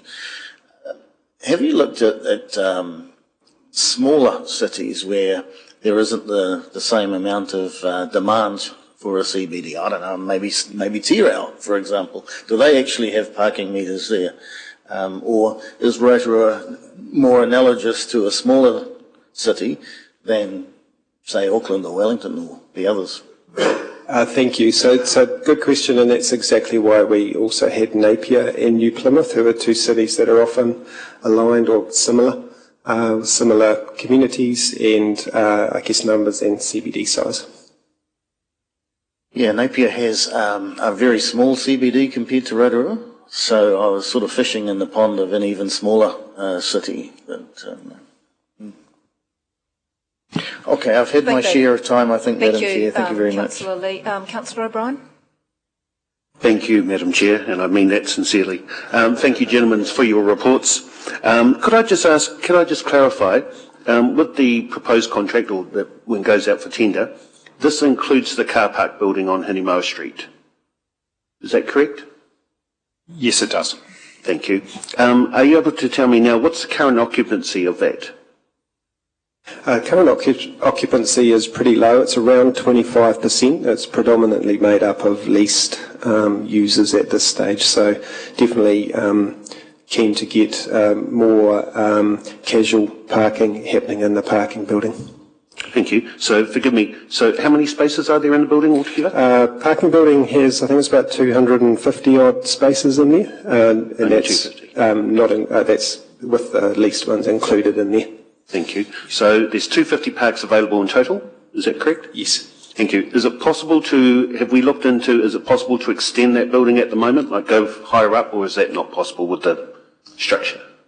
I think that building's got some structural challenges if you chose to go higher. We've actually had the top floor closed for a period, and that was done by the property team around just some logistics and access issues. So one of the things we would be looking for, and we got a lot of feedback from some of the businesses about what they see as good car parking building practice access, the things like the roller door options just provide that additional security. So security, visibility, and that sense of safety in the car parking building was pretty paramount to it growing in occupancy, and we've started that at the moment with some additional cameras and security guard service within that building to see if we can promote it, and again we'll seek some more solutions through this tender process. Thank you. And could I ask, out of the 250, if people wanted to lease the whole 250, are we okay with that? Is that open, or is there a set number that has to be casual, or? So there's no set number at the moment, and I guess that will be influenced also with where we go in the coming months around capacity. That will be linked to some of the changes, particularly around worker parking. We do see that as a very viable option, particularly for workers, so we've got some work to do in that space to look at what some permit solutions could look like and how we can still accommodate casual parkers, but also allow some leasing. So different cities are doing that differently. For instance, Tauranga has actually reduced the number of leased parks in favour of casual parking. I'm not saying that we're going to do that, but I guess there's some questions which will be firmed up as we work through the process and look at capacity across the board. Thank you. So by the time this comes back for a final vote, say with the new council, you'd have recommendations as to the building, whether it's 50-50, 25-75, whatever? Correct. Cool. And how many, spaces would be available on that top floor? How many have we lost out of that? I'm not sure off the top of my head. Sorry, Councillor. Okay, that's fine. Thank you. So could I ask, so obviously if that goes out as part of a tender, if we lease versus casual, that would be obviously determined by us, by the council? Correct. Sorry, by the next council, my apologies. The method of parking provision in the building, yes, will be part of the decision for this council. Thank you. And I appreciate this is looking longer term than what you're asking us for, and I appreciate that. Is the building actually itself fit for purpose? I know we can take parks at the moment, but when we're talking about trying to expand and bring people into the CBD and turn, current upstairs into real apartments and blah, blah, blah, if we're saying that you don't need to have car parking for the amount of people you bring into a renovation now, where are these people going to park? And I just wonder whether perhaps there's a longer term solution that we should also be getting ready to talk to the next council about, whether it's the LTP or whatever. Council, I think you're right. There's two converging challenges here, which is a longer term view that cars will not be around as much in the volumes that we have currently in the future. So there might be shared vehicles more, a whole bunch of might be in the future. When we come back to the current, as you said, we've got some pressures on more ability for people to renovate, alter, do developments in the city without providing car parks. So where do they go in the shorter term? So I think we have to keep our optionality open, and it might be a shorter term provision with a view that they are removed in the longer term. So the car park building is one, but certainly we had a number of people saying, okay, we need to be better use of the car parking building on the western side of the city to provide that sort of opportunity for longer stay parking and accommodation parking. But we need to have a better solution on the eastern side of the city, which has been explored as well. So I think we need to look at have we got adequate provision on both sides of the city, but there's a longer term, will these trends continue or will there be a decline? Thank you. And I presume since there's a vote involved, there'll be an opportunity for discussion? Yes, thank you. So I'll just do one last question, if it's okay, Madam Chair, because I know others will go on to. Is just when I saw that you talked to, the Chamber, and who was the other one? We just started Parkside. Thank you. I have a bit of a concern just on that, because I know many retailers in the heart of the CBD tend to be very small, husband and wives or family businesses who probably won't be part of the Chamber. And I just urge, I don't know if there's still a heart of a city organisation these days or anything like that, but I think those retailers that are actually operating in the CBD, frankly, out of the two there, I'd put them, they'd be the most important ones that I'd be talking to. And I'm sure you probably plan to, but it's really important that we get the message out there, if we're having meetings or whatever, that we really get those people involved and really on board with what we're trying to do and what the options are going to be moving forward. Because if they're not included, it's going to end up not very successful, I can tell you that right now. But thank you both for all your work on this. Thank you. Thank you. Councillor Brown. Thank you, Madam Chair. What's the driver for success? What are we benchmarking? I think there's a customer satisfaction and a retail satisfaction perspective here. So I think this is a case of there is some straight measures of success. Now, I would have said also then the occupancy, there's a whole bunch of metrics that we usually run for a parking policy around turnover and the value that creates for those businesses in the CBD. Councillor O'Brien touched on some of those, is are we meeting the needs of those businesses occupying that CBD? So we're going to have to pull those threads out and understand what that looks like going forward. Okay. Because we've recognised that our CBD is not performing, it's not vibrant, it's a goal for this council, and I suspect hopefully it will be going forward, that we're trying to create vibrancy. We certainly don't want to put a handbrake on it. Would that be reasonable to ask? And then, okay, if we adopt that as a measure of success, how do we benchmark it going backwards, and how do we model the likely outcome on a parking policy that we choose here? And I think it's a contributor, Councillor. It's not the vibrancy issue and the occupancy of shops and retail, there's a whole host of contributing factors in here. So it becomes one of these ones where we have to see a positive impact question, but it's not a singular line of sight. Safety will be just as important, I suspect. And then there's a myriad of those kind of issues. But you're right, councillors, is making sure that the scaffolding of success to vibrancy, to occupancy, to turnover, to satisfaction from both the businesses and the customers is seen as part of that. But there's a number of threads that all have to be considered within that picture. Sure, and I agree. I think you're right in stating that it's scaffolding, and we don't want to get this wrong. So, Councillor Lee talked about alternative cities.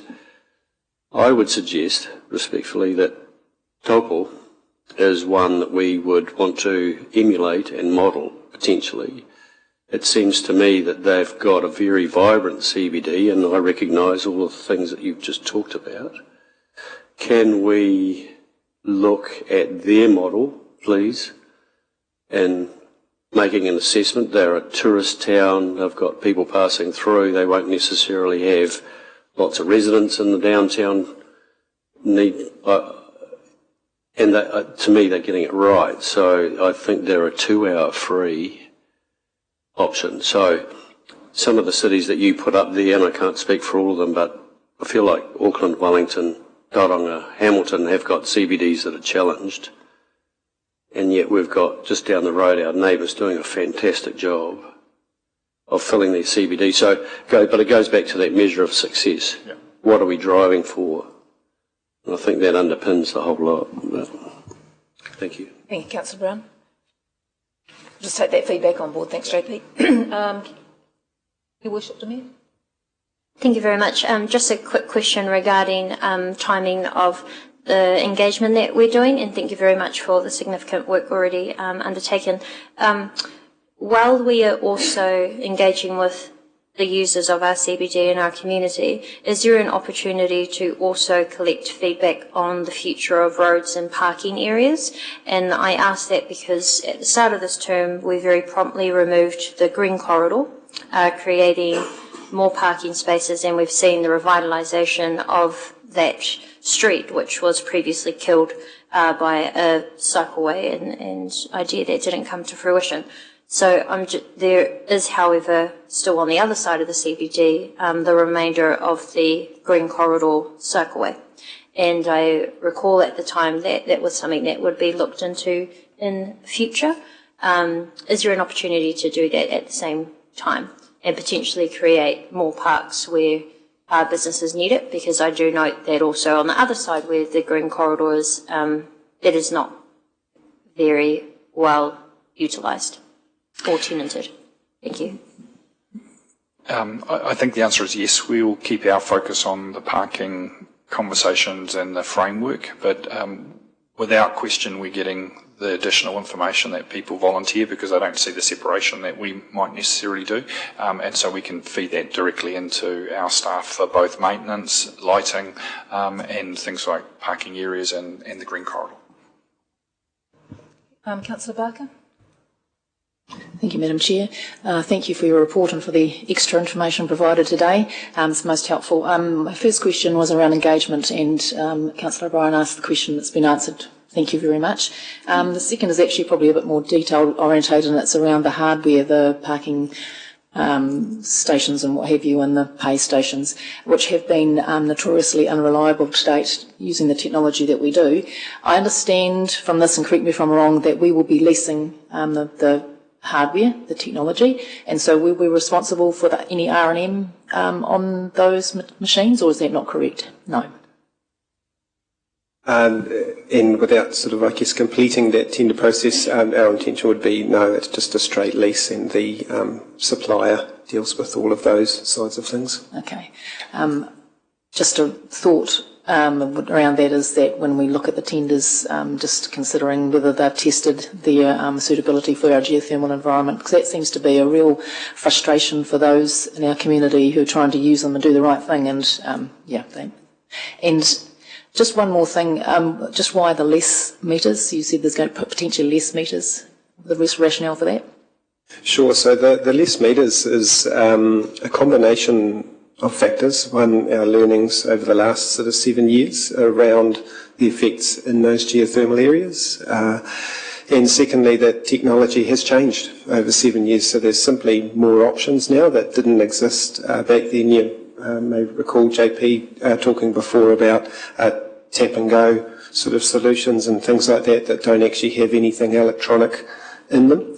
And if we're looking at the suitability of permit sort of areas, those are definitely something which would be a potential fit and I guess another option in those areas, and avoid having to have the machines everywhere where there's paid parking. Thank you, that clarifies me. Thank you very much. I'm going to take one final question from Councillor Maxwell, and then we'll bring this discussion to a close. Councillor Maxwell.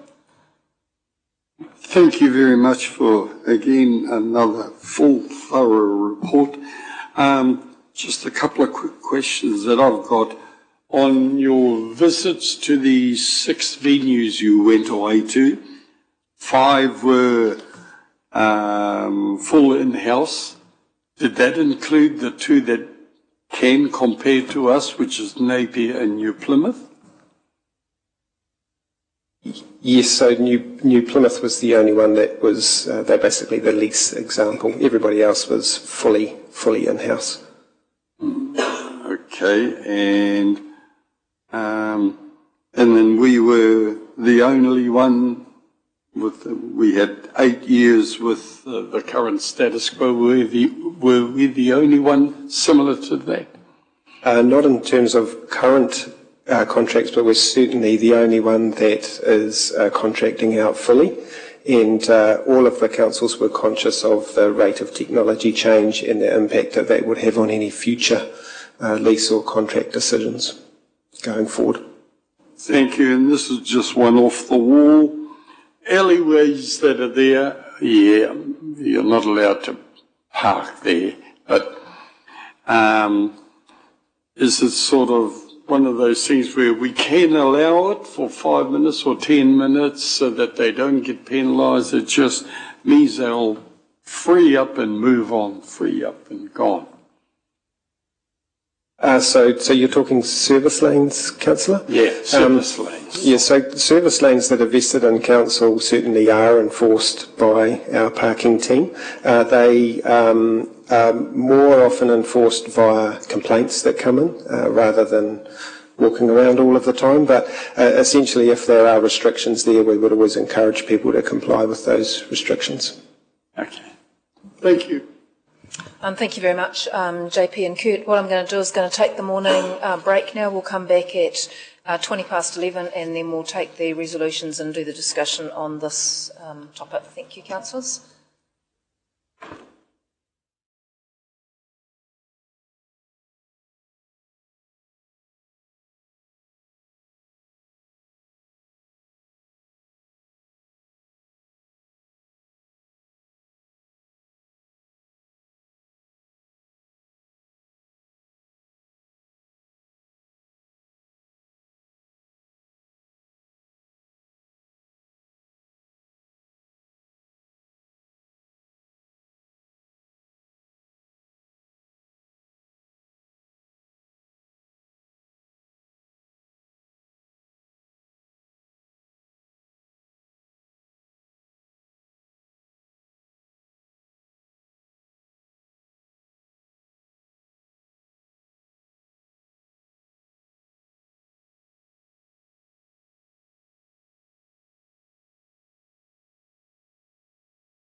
Thank you, councillors. We'll reconvene this meeting and we'll continue on with the parking discussion. So we have a proposed amendment, which is the Community and District Development Committee approve those documents that are up there with the delegation to the CE. I'm happy to move the recommendation. Is there a seconder? Thank you, Councillor Wang. We're now open for discussion. So we've had, as the mover, I'll just speak to this. So we've had a big discussion today about the principles and why we're doing this process. There is still more work to be done, more consultation to be done, and at this stage the delegation to the CE is simply to allow him to continue with the tender process. It will be a decision for the future council as to what the parking map looks like, what the charges are, how that's enforced, the services that are provided either by council or by outside service providers. So once again, it's just the first steps in making sure that we have a parking solution in place once the current contract ends next year. The staff have provided good rationale for the options and the principles in the paper that we've had. There was a lot of information provided there. There will be further engagement undertaken with the community groups, and also because it will eventually require a bylaw change, it will also require further community consultation. So there are plenty of opportunities for the public to have their say on this process, as well as the new incoming council to make their decision on that. Councillor Wang is the seconder. Did you want to say anything at this point? Thank you, Madam Chair.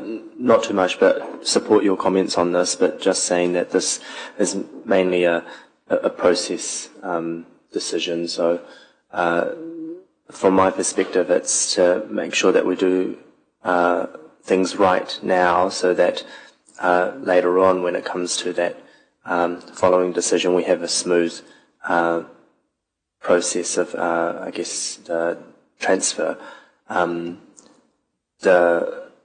The discussions today have been very helpful, and the comments from staff have been very helpful. Clearly, we see that the current system has its issues, and we want to make sure that we do a good job in finding the best system that works for our unique requirements, geological and also community requirements for our CBD parking. So I'm happy to second this. Thank you. I think we'll stick to standing orders on this. I think it's a fairly straightforward topic. Are there any speakers that wish to speak against the motion? I'll take one final comment then if there is anyone else that wishes to make a comment. Thank you, Councillor Brown. Thank you, Madam Chair. I am in favour. I just caution that we come at it from the right angle. This is about CBD vibrancy, and as I mentioned in my questions, we don't want this to be a handbrake to that. And there potentially are other models out there that need to be reviewed. So long as that's taken on board, then I'm happy to support. Thank you, Councillor Brown. Thank you, councillors. We've heard three in favour. This is a process matter. Do you wish to speak against the motion? I'll speak against it if that's the only way I can get to speak, Madam Chair, yes. Councillor Lee, if you wish to speak against the motion, you are able to do that at this point. We are following standing orders, so I'll take your discussion against. Yes, thank you, Madam Chair. I've had a helpful conversation with JP during the coffee break, and I thought that Councillor Brown made a very sensible suggestion by referring to Taupo, and I've just had a very quick look on the internet. It appears they offer 4 different all-day parking options down there, which the information seems a little bit contradictory, that at the same time it seems to be saying there's 2-hour default limits, so I don't know exactly what that means. But JP suggested that Council simply make a note that staff have a look at Taupo, and that helps to inform what happens going forward from here. So if we're happy to take a note of that, then I would be happy to support the motion. Councillor, I think it was made pretty clear during the question time with JP and Kurt that they would also look at that option. And remembering this is just the starting point of collating all this information, it's coming back, so still the opportunity to look at further models and make a further decision on it. So with that, I think I'll put that motion now. So it is up there. We approve the base parking management policy principles, the draft parking framework and layout plan, the Section 17A basic assessment. The future option will be a mixed model, and there will be a delegation to the CE during this period to continue the tender process. All those in favour, please indicate aye. Aye. Any against? Thank you. That is carried unanimously. Thank you, councillors. We'll move now to page 41, which is the progress report on housing, consenting and planning. Can I have a mover and a seconder to receive that report? Thank you to Councillor Waru and Councillor Barker. All those in favour, please say aye. Aye. Against? Thank you. That is carried. JP, you have a fairly comprehensive report, so over to you to concentrate on some highlights there. Thank you, Madam Chair. Look, probably just two things. I had talked about providing more analysis of the housing trends over the last 5 or 20 odd years. So we've got partially some of that information at the back of this as an attachment. The team actually were doing some other work on the side, which was to assist the Chief Financial Officer about ageing the building consents and the consent processes, which gave us a more accurate picture of what was happening around development contributions and whether any properties fell eligible for that. So that's given us a really clear picture of what that trend will be going forward. So David will be presenting that next time he does a financial update, I suspect.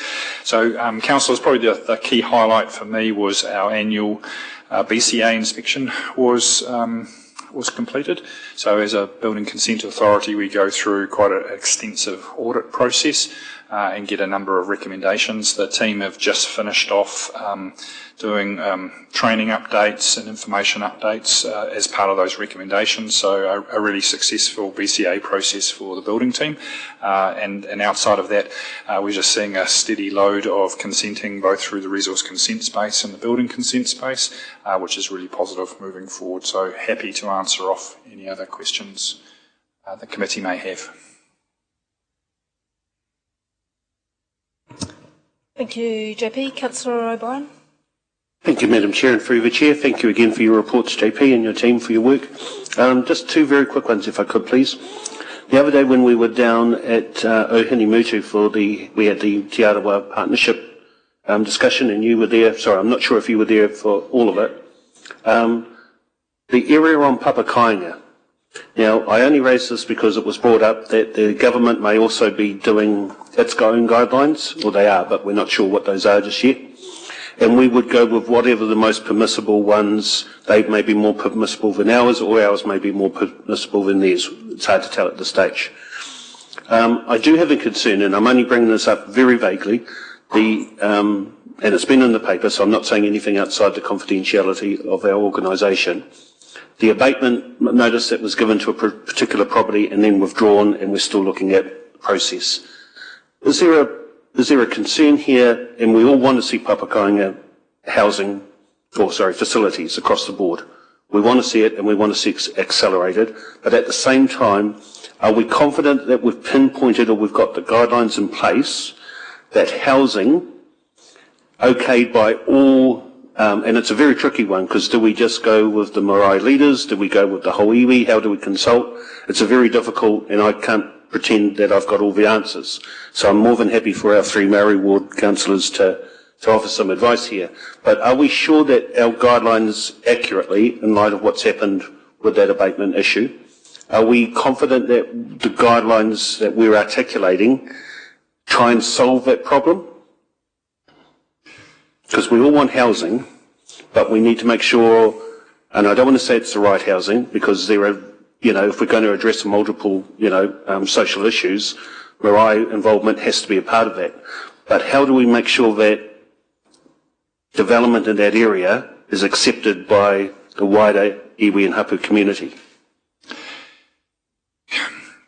I'll just carefully work through this, Councillor. Sorry, I know it's a difficult one. So the first one is the National Environmental Standard on Papakainga. So it's out for consultation currently, with the intention that once they've had that consultation, they'll make a decision, and we'll have a new NES Papakainga by the end of the year. I think down at Tama, I indicated the way they're proposing that National Environmental Standard will be if that becomes the new benchmark. So we can be more permissive, but we can't be less permissive than what that National Environmental Standard is. So when it's finalised, we'll be in a position to make that check against our Papakainga rules. So that's the first piece. And I would say that from what I've seen with a number of consultation pieces that I've done currently around RMA reforms, there has been feedback which has suggested changes. So what goes out is not necessarily what lands. So there is a proper process to go through there. So we will have to do that analysis when we get a final piece. Similar with Granny Flats, similar with the RMA reforms. So piece number one. The second one is there is still an ongoing process that we're involved in, referencing the site you're under. It does come back to activity status is the issue. So that's not necessarily just about the Papakainga rules. So that's probably all I should say at this point while we continue that process. So linked but not completely dependent. Thank you. Thank you, Madam Chair. Just two quick supplementaries, if I may. So can I ask, are we still confident that we can still advocate with our Papakainga toolkit at the moment? Is it fit for purpose? And my second question will be, if the government is moving forward with its statement, are we putting in a submission, i.e. have we, from the situation that we're in at the moment? Thank you. We are just checking on whether we should be doing that, Councillor, so make our submission. So I'll confirm to the next meeting whether, or circulate as we have previously where we do make a submission. So I'll circulate that kind of discussion if we think there's a technical issue to get through. And the second piece that I raised at Tama was we are finalising our Papakainga toolkit, which talked to our rules and how they could and should be interpreted to help encourage mana whenua groups to look at whether they had options and what the processes would be. I think at Tama I made the comment of saying we're almost finished, we're about to launch it, and we've now got an NES potentially coming over the top.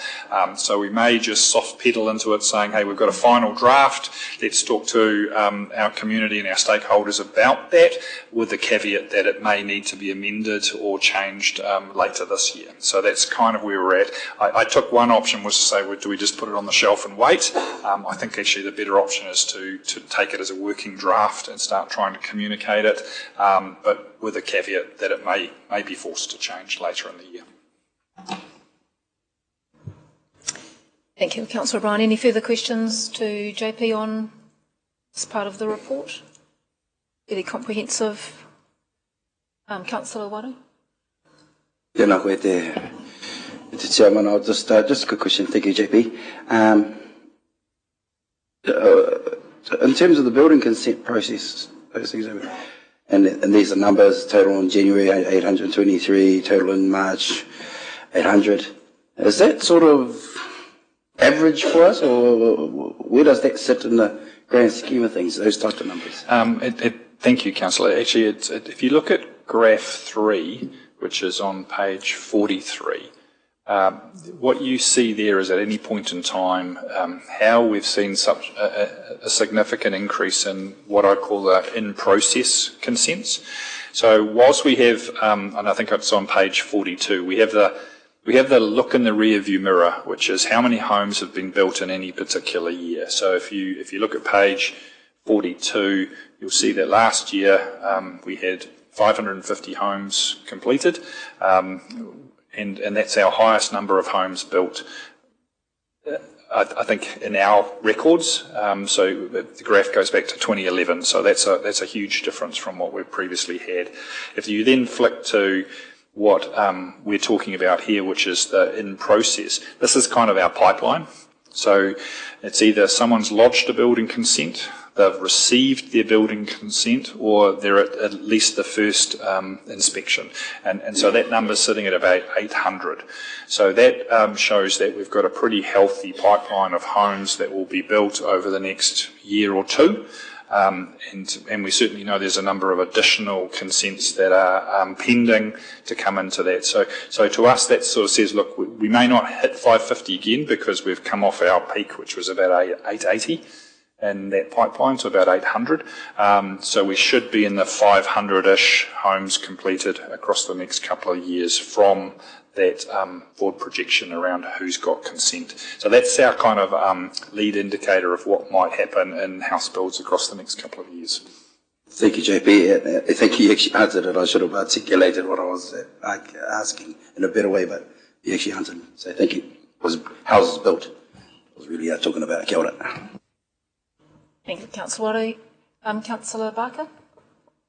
Just a quick question. I was at a rural forum just recently and questions were asked around rural consenting processes, and I noticed that in your graph on page 42 about the dwellings completed, there's a significant number, bigger probably than normal in the last 3 years, particularly in the rural space. And the concerns expressed were around the inconsistencies across the district plan and also some of the RMA stuff, which obviously will change over time. With regards to those rules and regulations, is there an opportunity to, in some way, going forward, to look at the rural matters in the district plan, and how does that happen, please?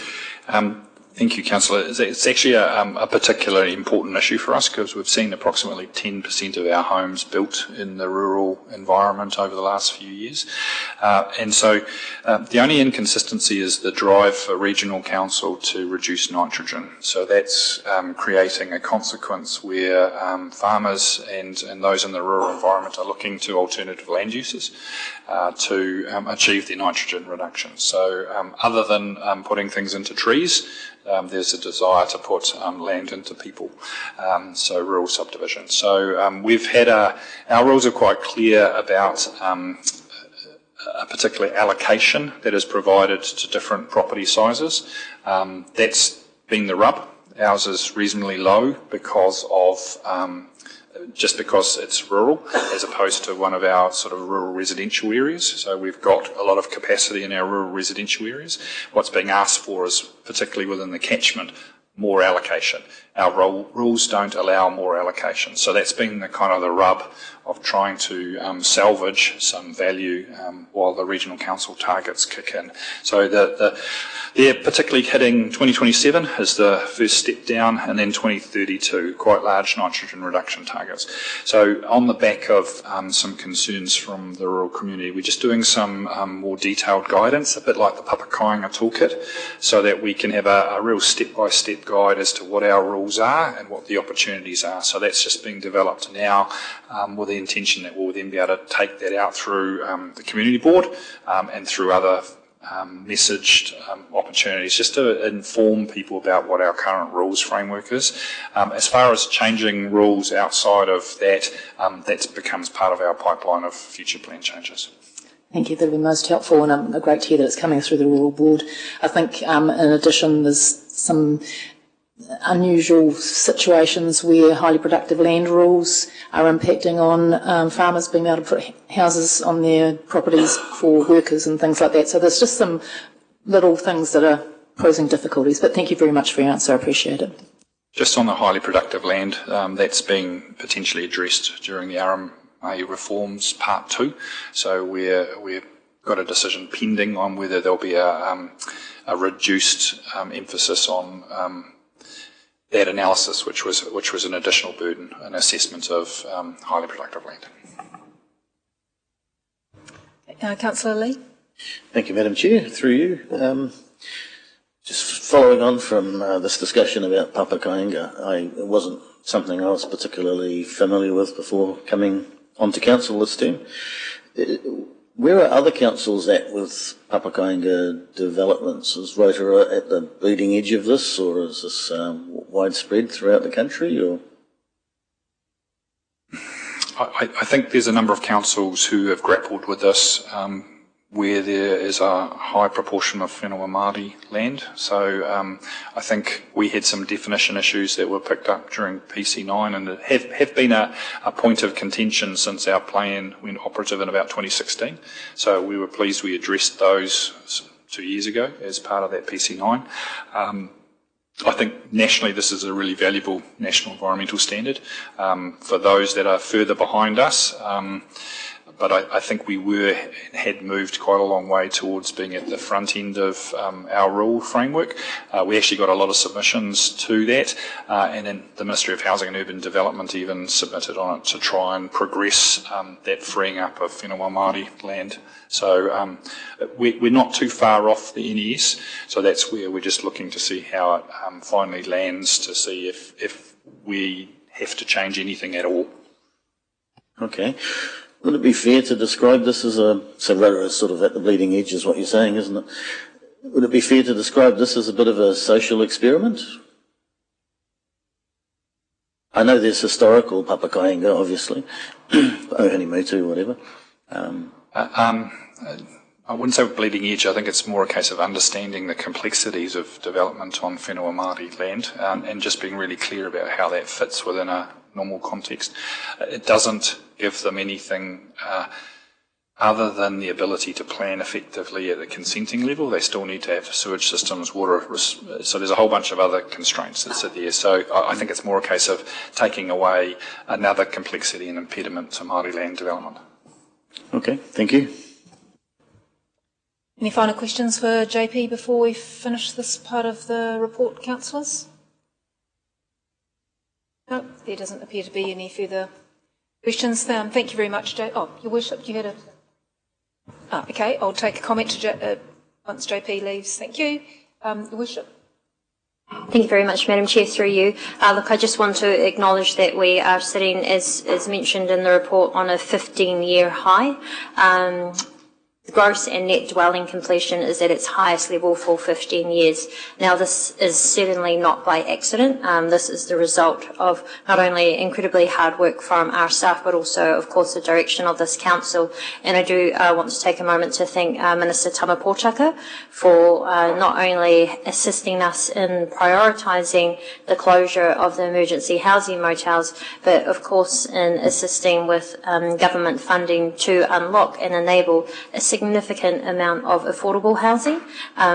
For quite a few years, this council and community has asked for more affordable housing, and it's quite spectacular, the results that we've seen, where many families have not only gone from motels but also from positions of financial and housing distress into affordable rentals. I have no doubt that that will continue to bring benefits for multiple generations to come, but I do want to acknowledge this council for prioritising housing, the closure of motels, and of course for the unique way in which we do things. And I do especially want to acknowledge from our staff, not only JP and his team, but our development support team. That is a free service that is available here in Rotorua. That's incredibly unique. I'm not aware of any other councils, but people who are interested in developing come to them, have a good discussion, and leave with a very good concept plan. That's how we will continue to have a locally led and appropriate housing solutions in the future. So, yeah, just want to say thank you to everyone.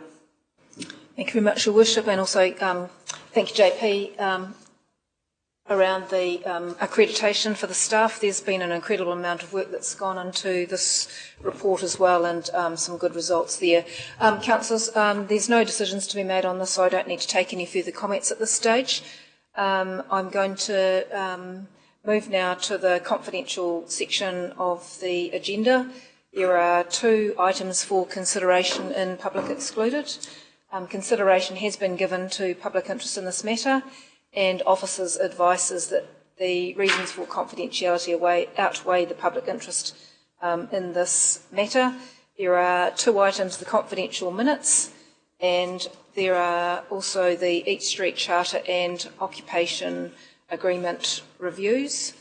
And this is to protect commercially sensitive information and to protect persons who have either supplied the information or who the information is about, or to enable the council to carry out commercial activities without prejudice or disadvantage So could I please have a mover and a seconder that we resolve to exclude the public on the grounds contained in section 48(1) of the Local Government Official Information and Meetings Act. It has been moved by Councillor O'Brien and seconded by Councillor Wang.